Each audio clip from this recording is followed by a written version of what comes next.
Okay, question 3, have a go. So, hopefully this is the first bit, was fairly straightforward. Just put the numbers in order, smallest to biggest. Now with the second one, you need to be a bit more careful. Now we'll just work our way along the decimal places. The first decimal place after the decimal point, we've got a 5 here, a 0, a 5, a 5 and a 5. So obviously the one with the 0 is the smallest number. So you put this one first. Now the remaining numbers all have a 5 next. So we've got to decide between the 4 of those.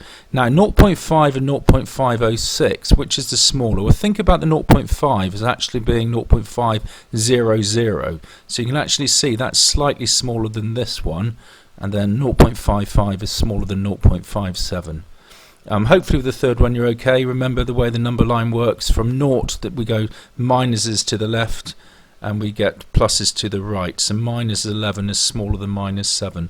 Part 4 is not that straightforward. I think the best thing to do is either just sort of compare them and just sort of make a judgment one against the other, or you can just choose to convert them all into something a bit more comparable. So I've turned them all into percentages, and then it makes it a lot easier to sort out which order they go in. So this is the answer. Question 4, have a go. Now the key thing here is to remember that the sign attaches to the number after it. So that's plus 2q, that's minus q, that's plus q. Down here that's plus 2y, plus 2x, minus 4y. If you remember that, it's fairly straightforward. So this one, q plus 2q is 3q. Take away a q and add a q, you've still got 3q. Down here, well, the x is a 6x plus 2x, which is 8x. 2y minus 4y is minus 2y. Question 5, have a go.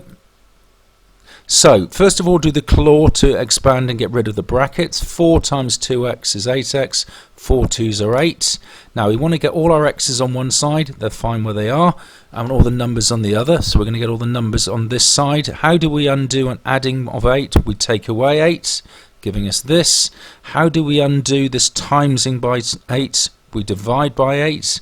So remember, that gives us 12 divided by 8. 12 over 8, which simplifies to 6 over 4, which simplifies to 3 over 2.